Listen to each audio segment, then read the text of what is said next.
Hello साथियों, सुप्रभात, जय हिंद। बिहार शिक्षक भर्ती से संबंधित प्रमुख समाचार पत्रों के साथ आप सभी का स्वागत है आपके अपने डिजिटल प्लेटफॉर्म प्रवेश एकेडमी पर।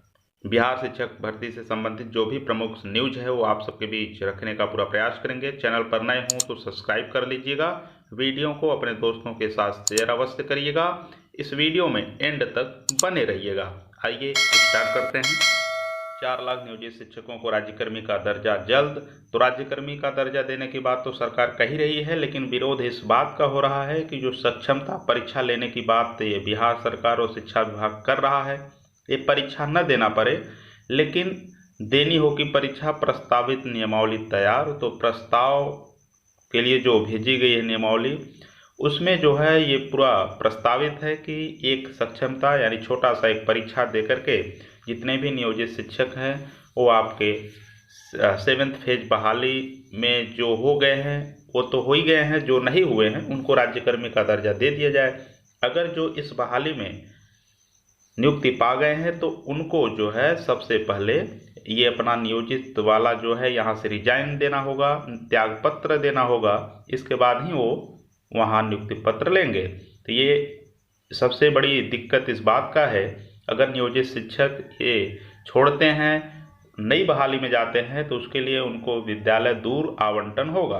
अगर ये नियोजित ही रहते हैं तो ये अपने शहर में अपने ही विद्यालय पर जहाँ हैं वहीं इनको रखा जाएगा। राज्य के 4 लाख नियोजित शिक्षकों को राज्यकर्मी का दर्जा जल्द मिलेगा। इसके लिए शिक्षा विभाग ने प्रस्तावित नियमावली तैयार कर लिया है, जिसके कैबिनेट से मंजूरी लेने की तैयारी चल रही है। बस कैबिनेट से जैसे ही मंजूरी मिलती है उनको तत्काल जो है राज्यकर्मी का दर्जा दे दिया जाएगा। लेकिन यही बात है, जो नियोजित शिक्षक लगातार प्रयासरत है कि एग्जाम न देना पड़े, डायरेक्ट उनको राज्यकर्मी का दर्जा दे दिया जाए। 1,13,000 शिक्षक पदों के लिए रजिस्ट्रेशन आज तक, यानी आज तक जो है रजिस्ट्रेशन होगा, इसके बाद 25 तक आवेदन लिए जाएंगे। लेकिन ये प्राइमरी के केस में नहीं है। अगर आप पीआरटी का फॉर्म भरते हैं तो बिहार लोक सेवा आयोग बीपीएससी की द्वितीय अध्यापक नियुक्ति परीक्षा में शामिल होने के लिए रजिस्ट्रेशन व शुल्क जमा करने की शुक्रवार को अंतिम तिथि है। संयुक्त सचिव सह परीक्षा नियंत्रक ने बताया है, प्राथमिक के लिए 25 तक रजिस्ट्रेशन होगा, शुल्क व आवेदन होंगे स्वीकार। तो प्राथमिक के लिए 25 तारीख तक रजिस्ट्रेशन भी होंगे, शुल्क भी स्वीकार किए जाएंगे। मध्य और माध्यमिक व उच्च के लिए यानी 6 to 8 और 9, 10th और 11, 12th के लिए आज ही अंतिम तिथि है रजिस्ट्रेशन की। तो रजिस्ट्रेशन की अंतिम तिथि आज ही है अगर ऐसे देखा जाए। इसके साथ ही प्राइमरी के लिए 25 तक आवेदन लिए जाएंगे। तो ये प्राइमरी के लिए एक लेटर भी जारी हुआ था जिसमें सिलेबस बताया गया था, लेकिन सिलेबस में करेक्शन करके नया सिलेबस आया है, तो उस सिलेबस के भी हम बारे में बात करेंगे। इस वीडियो में एंड तक बने रहिएगा, चैनल को सब्सक्राइब अवश्य करिएगा। संयुक्त सचिव सह परीक्षा नियामक शिक्षक नियुक्ति सत्य प्रकाश शर्मा ने बताया कि कक्षा 1 से 5 तक को छोड़कर विज्ञापन संख्या 27/2023 के अंतर्गत सभी श्रेणी की परीक्षाओं में शामिल होने के लिए निबंधन व भुगतान के लिए वेबसाइट लिंक पर 17 नवंबर तक उपलब्ध होगा। निबंधन और शुल्क जमा करने वाले अभ्यर्थियों के ही आवेदन 25 नवंबर तक स्वीकार किए जाएंगे, यानी जो रजिस्ट्रेशन कर लेंगे वही आगे की प्रक्रिया 25 तक पूरी कर पाएंगे। वहीं प्राथमिक कक्षा 1 से 5 की परीक्षा के लिए निबंधन शुल्क व आवेदन के लिए लिंक 25 नवंबर तक उपलब्ध होगा।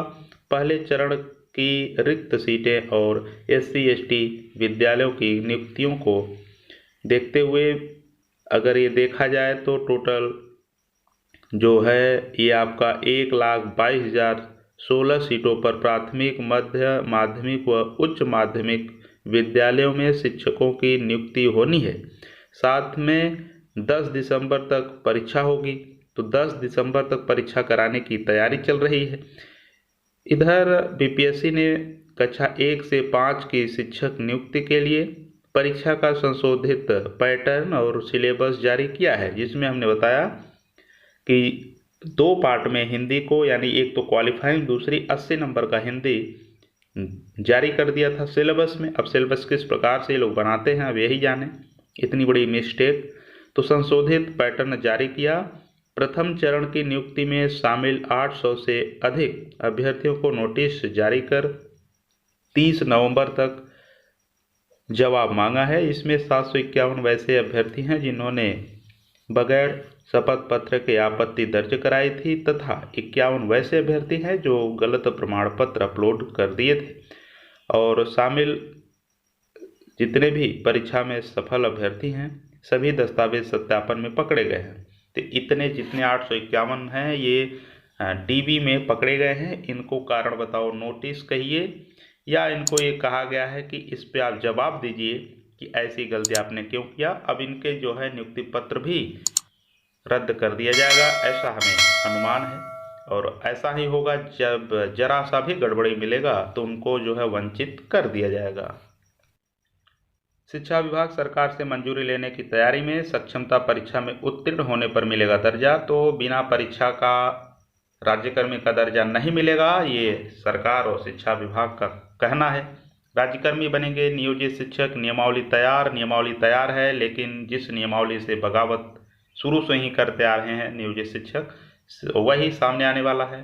बस ये है कि इनके साथ फ्रेश बच्चे नहीं बैठेंगे, नियोजित के साथ नियोजित ही कंपटीशन करेगा।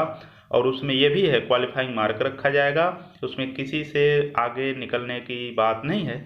सिर्फ ये सक्षमता परीक्षा देनी होगी जिसमें हमें लगता है 80 से 90% लोग क्वालिफाई होंगे और उन्हें जो है नियोजित से राज्यकर्मी का दर्जा मिलेगा।